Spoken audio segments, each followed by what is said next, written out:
Você que está procurando monitores para arquitetura, renderização, design gráfico, ou seja, tratamento de imagens, hoje eu vou fazer o review desse monitor aqui, ó, da Dell, e também vou te dizer passo a passo as principais etapas que você precisa saber aí, você que está buscando um monitor no mercado, né?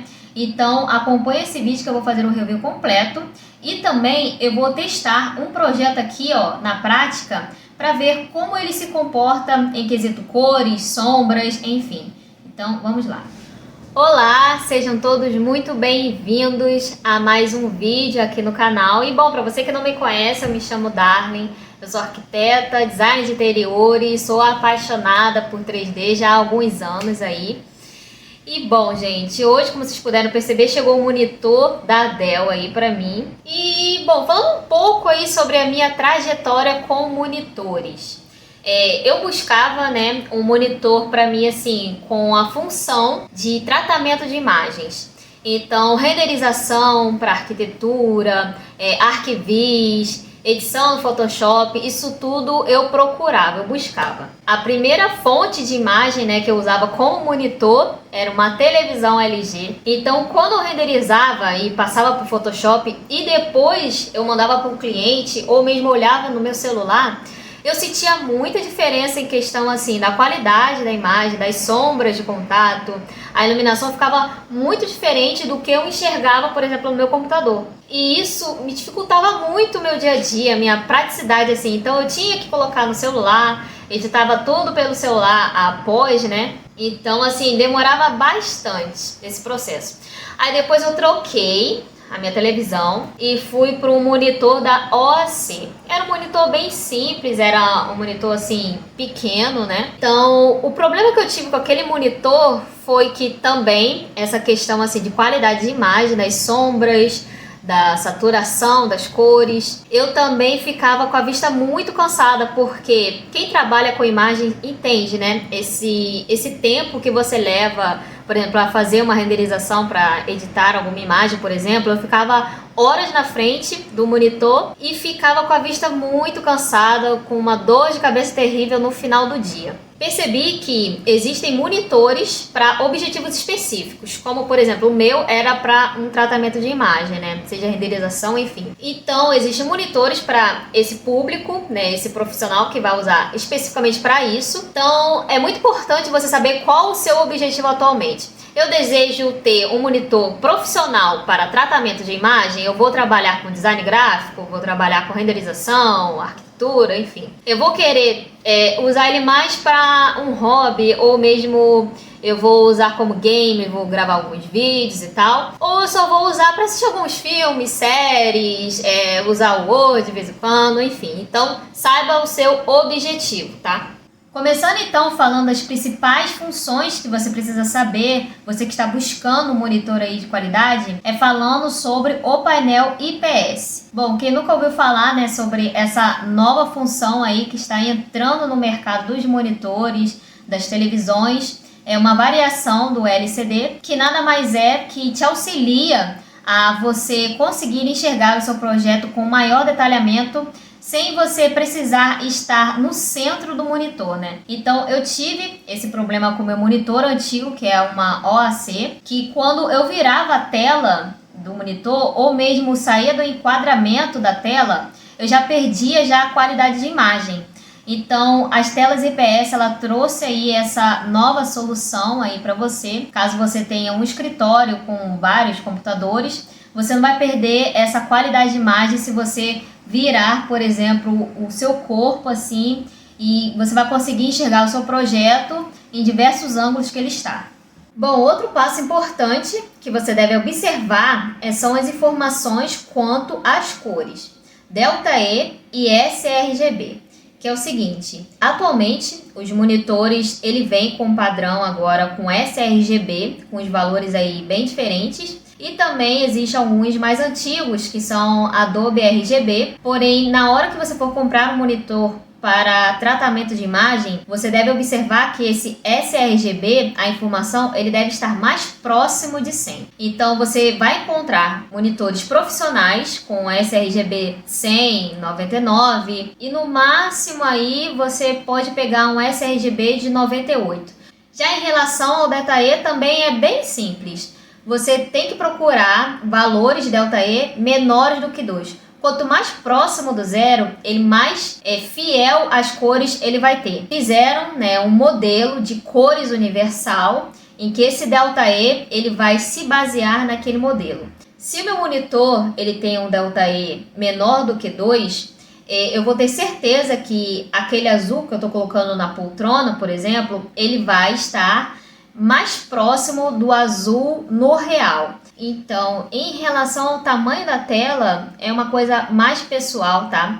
Esse monitor aqui é de 27 polegadas. Eu quis adquirir um monitor com uma tela maior, mas aí vai do seu gosto ou mesmo o tamanho daí do seu espaço que você tem disponível para colocar um monitor fixo aí para você. Atualmente existem agora monitores de 4K, que é uma resolução maior, mas isso não interfere muito no trabalho, é mais gosto pessoal mesmo em relação ao tamanho da tela que você vai conseguir trabalhar. A próxima informação que você deve ficar atento aí na hora que você for escolher um monitor e que eu sofri bastante utilizando uma televisão é em relação ao contraste. O contraste da televisão ele é muito alto, então eu tentava ajustar a configuração dele pela televisão, pelo menu, eu tentava ajustar pela placa de vídeo do computador e nada adiantava, porque o preto, era muito saturado, o branco era muito forte, muito estourado, por exemplo, a iluminação ficava muito estourada. Então você tem que procurar monitores com um valor fixo de contraste, que o mais indicado é 1000x1.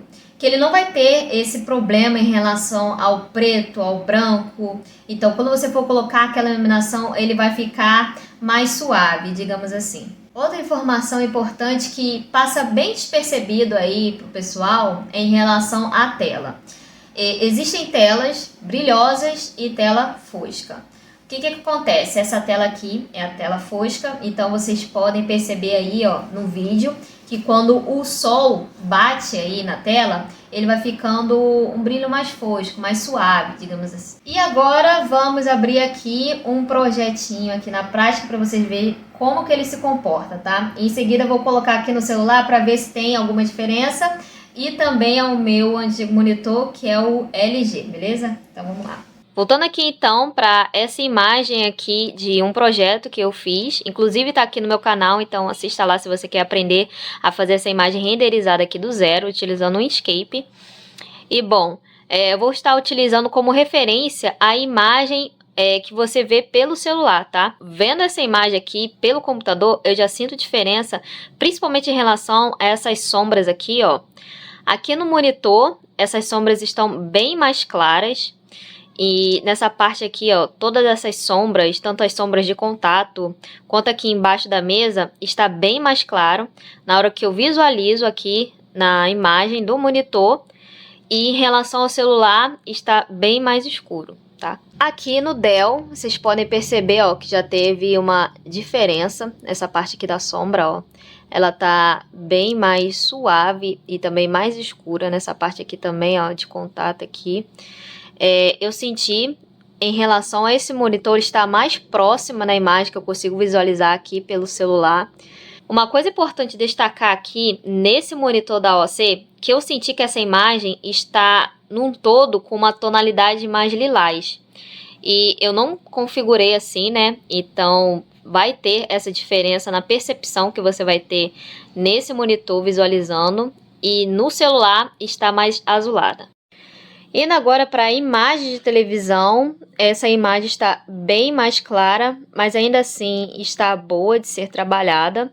Essas sombras aqui debaixo da mesa estão também bem mais claras de quando eu visualizo pela tela do celular. Existem poucas sombras de contato, quanto nessa parte aqui em cima do armário, essa parte aqui da cama, então as sombras estão assim, bem suaves.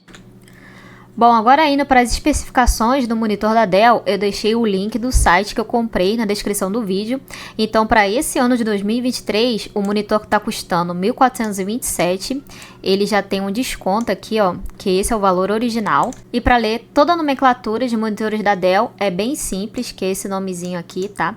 O P significa a linha da série desse monitor. Então, você clicando aqui na aba como escolher um monitor do site da Dell, perceba que tem várias séries aqui, tem a série Ultra Sharp de games.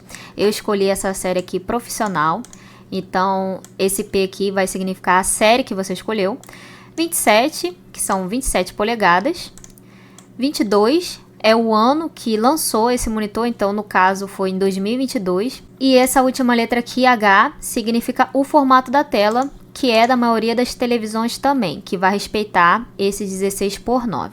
E vindo aqui para baixo, vai vir as principais especificações desse monitor. Então perceba aqui já, ó, IPS, que são aquelas imagens que vão respeitar todos os ângulos de visão da tela. E clicando agora em especificações técnicas, é aqui que você vai ter uma atenção redobrada nessas questões, tanto no tipo do painel, em relação ao contraste, como eu mencionei, que é muito importante o contraste não ser tão forte quanto uma televisão. Esse espaço aqui, ó, de cor, como eu havia mencionado, esse monitor está usando 99% de sRGB. Então, gente, vindo aqui para baixo vai aparecer os tipos de conectividade dos cabos, tanto o tamanho que ele vai ocupar na sua mesa, o consumo de energia, enfim, diversas outras especificações você encontra nos sites dos monitores que você for escolher, tanto nesse. Então você deve estar bem atento a todas essas informações. Bom, no geral, esses 3 monitores aqui, o que eu mais me adaptei em relação para configurar toda a imagem foi esse monitor aqui da Dell. Ele está mais próximo das imagens quando eu enxergo aqui pelo celular. E também eu vou ensinar a configurar cada um desses monitores, tá? Então, caso você tenha, por exemplo, esse monitor da OAC ou mesmo uma televisão, eu vou estar ensinando aí para você como que você pode se safar, né? Em relação à configuração de cores, sombra, contraste. Bom, pessoal, agora eu vou te passar uma dica aí fundamental e que eu achei muito importante, que me salvou durante muito tempo ao utilizar monitores mais simples, como esse meu AOC, e também as televisões. O que você vai fazer é bem simples, tá? Muita gente não conhece essa opção, essa técnica que já existe no seu computador. Então, o que você vai se preocupar é qual a placa de vídeo que você está usando. Se é uma AMD, se é uma NVIDIA. Então, como a minha é NVIDIA, eu vou vir aqui na lupa embaixo, tá? Do lado do seu Windows, e você vai pesquisar NVIDIA. Vai achar aqui painel de controle. E ele vai abrir assim, ó, para você. E o que você vai fazer é vir aqui em monitor, ajustar as configurações de cor da área de trabalho. E bom, aqui basicamente é tudo bem simples. Aqui vão estar os seus monitores que estão conectados aí no seu gabinete, na sua placa-mãe. E então perceba que eu tenho meu monitor AOC, eu tenho a minha Dell e a minha televisão. Então você consegue individualmente mudar mesmo as configurações de cada uma dessas telas. Mexendo aqui nessa AOC, por exemplo, ele já vem aqui com esses valores aqui já padronizados. Então eu consigo aqui diminuir o meu brilho, diminuir o meu gama. Essa aqui, essa barrinha, ele tá te falando qual vai ser o canal que você vai mexer. Se é o canal vermelho da tela, verde ou azul. Eu normalmente mexia nessa primeira opção aqui, em todos os canais, que ele já alterava todos os canais juntamente para mim. E antes de você começar a alterar esses valores aqui, é importante você ter uma imagem de referência, né? Então, por exemplo, essa imagem aqui. O que eu fazia era jogar esse arquivo para o meu celular. E com o meu celular, já com a minha imagem, eu ia ajustando aqui esses valores para ele ficar o mais próximo possível da tela do celular. Bom, e é claro, se esse vídeo te ajudou de alguma forma, eu ficarei muito agradecida com o seu like e a sua inscrição, para assim o YouTube conseguir impulsionar mais vídeo para mais pessoas assistirem esse conteúdo. E também você é muito bem-vindo aqui no canal, então o seu comentário, seja de feedback, crítica, agradecimento, eu sempre tento responder os comentários aqui. E nos vemos no próximo vídeo. Até lá!